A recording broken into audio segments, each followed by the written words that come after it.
Pemirsa, Anda kembali di Top News. Presiden Amerika Serikat Donald Trump secara terselubung kembali mengancam Iran. Ini adalah untuk kali kesekian Trump mengancam. Namun ancaman yang terlalu sering dilontarkan justru tak punya lagi daya ancam. Lalu apa sikap Iran? Berikut ulasannya dalam Top Review. Tunggu apa lagi bersama Katauba.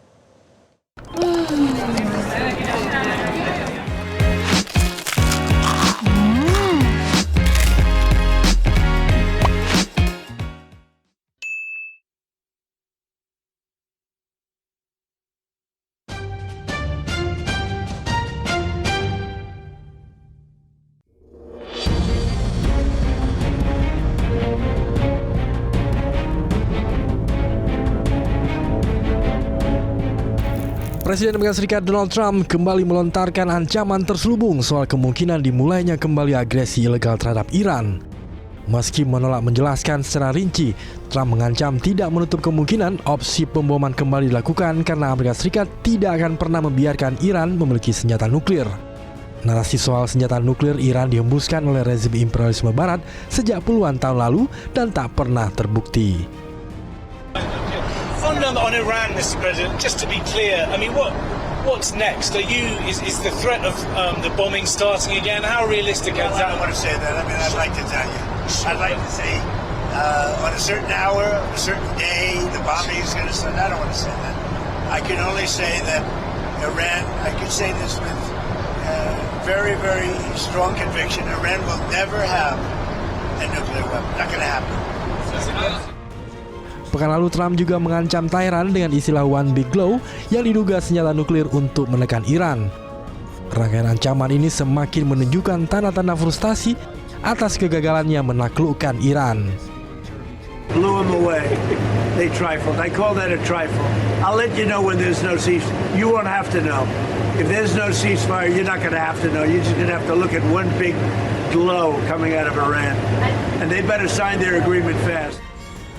Peneliti senior Indo-Strategic Pacific Intelligence Aisyah Kusuma Sumantri menyebut retorika ancaman Trump sebenarnya memiliki pola, yakni Trump ingin dikenal sebagai deal maker yang efektif.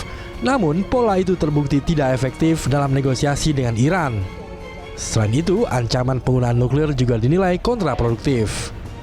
Kita lihat sebenarnya pernyataan Trump ini bukan sama sekali random, tetapi sebenarnya ada polanya. Jadi Trump ini ingin mengenal dirinya sebagai sebuah deal maker kan, tetapi cara dia membuat deal ini yang sebenarnya agak kontroversial. Pertama, Trump ini selalu melontarkan sebenarnya sebuah pernyataan kontroversial. Yang kedua, membiarkan kemudian efek dari pernyataan kontroversialnya itu beredar di masyarakat, sink in efeknya. Dan yang ketiga, ketika negara lain ini berusaha untuk kemudian menegosiasi, Trump tiba-tiba menarik pernyataan tersebut dan kemudian melontarkan pernyataan yang sesungguhnya ingin dinegosiasikan. Dan itu selalu terjadi. Kadangkala kalau kita lihat ini efektif di dalam kemudian perdagangan, tetapi permasalahannya hal ini juga akan mengerosi ya kepercayaan dari pihak yang diajak bernegosiasi. Berarti kan pernyataan-pernyataan yang disebutkan oleh Donald Trump seringkali ini bukan merupakan sesuatu yang kemudian terjadi di lapangan dan tidak konsisten dengan apa yang kemudian diinginkan sesungguhnya oleh Amerika Serikat gitu. Nah, dalam hal ini saya kira di sini Iran ini sudah mengerti betul mengenai masalah hal ini. Dan ditambah lagi sebenarnya ada trust deficit juga yang dirasakan oleh Iran, terutama karena sejak beberapa kali bernegosiasi ya, apakah itu di JCPOA di tahun 2015 ataukah pada perjanjian kemudian waktu itu pembicaraan tentang nuklir pasca perang 12 hari itu di tahun 2025 itu Amerika Serikat selalu walk out. Oleh karena itu sebenarnya dari Iran sendiri dia kan menginginkan adanya negara garantor untuk bisa menjamin bahwa Amerika Serikat ini tidak melanggar apa yang sudah disepakati sebagai konsesi di antara Iran dan Amerika Serikat di masa depan. Masalahnya sulit untuk mencari negara garantor. Saat ini yang kemudian diajukan namanya itu adalah yang pertama, itu kita bicara tentang China. Yang kedua itu adalah Rusia. Dan yang ketiga ini kemungkinan mungkin tidak diajukan oleh Iran tetapi bisa menjadi kandidat itu adalah Inggris dan kemudian Prancis sebagai negara P5 gitu. Jadi saya rasa memang saat ini sulit untuk mempercayai apapun itu kalimat Donald Trump. Nah betul tadi kata Mas Iqbal bahwa ini akan menjadi tidak produktif. Apalagi kalau sudah menyangkut ya ancaman-ancaman mengenai nuklir. Kenapa? Karena spesifik kalau mengenai nuklir ini akan bicara tentang yang namanya adalah mutually assured destruction.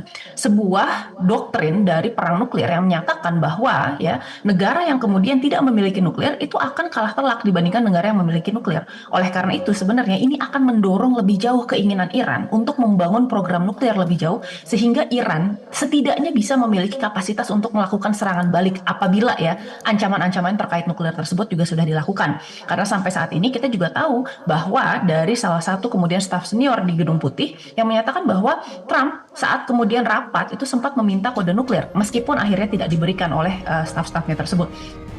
Sementara di sela-sela pertemuan Menteri Luar Negeri BRICS di New Delhi, India, Menlu Iran Abbas Araghchi kembali menegaskan Iran tidak akan tunduk pada ancaman militer dan tekanan politik Amerika Serikat.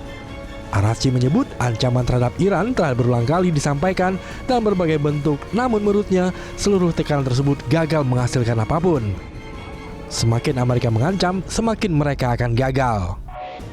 ایران در مقابل تهدیدها محکم میسته، سرخم نمیکنه. این رو دیدن، تجربه کردن، 40 روز با ما جنگیدن، نتیجهش رو دیدن. ایران در مقابل فشارها مقاومت میکنه. در این حال کسانی که با زبان احترام با ایران صحبت بکنن با همون زبان بهشون پاسخ داده میشه. بنابراین راه در تهدید کردن نیست. هرچی بیشتر تهدید بکنن نتیجه جز ناکامی براشون به دنبال نخواهد داشت. Seorang WNI Iran yang juga kandidat Doktor University International Al-Mustafa, Ismail Amin, mengungkapkan bahwa Iran sudah terbiasa dengan ancaman seperti itu oleh Donald Trump. Meski ancaman itu sudah dianggap biasa, namun Iran tetap melihatnya sebagai ancaman serius, sehingga militer Iran mempersiapkan diri dengan serius untuk menghadapinya. Ya, terkait dengan ancaman ini ya publik Iran maupun pemerintah Iran itu memandangnya secara skeptis. Karena dari dulu ancaman-ancaman seperti ini terus ditebar oleh Amerika Serikat.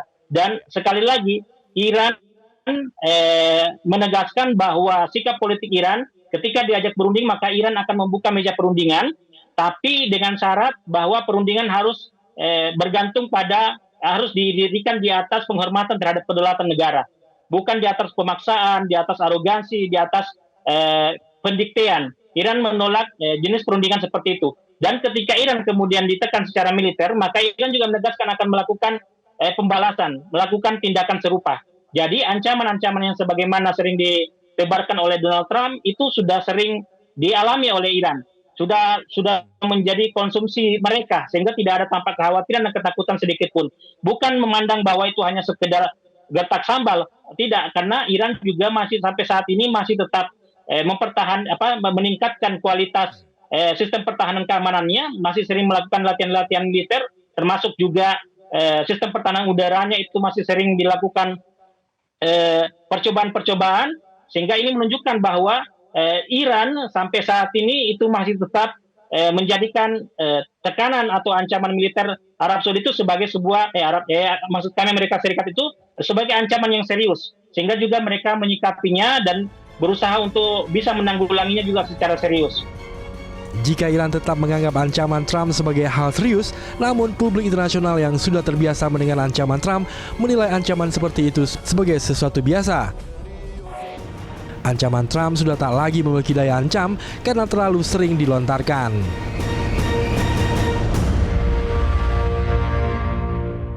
Jelajahi cara baru mendapatkan informasi. Download Metro TV Extend sekarang.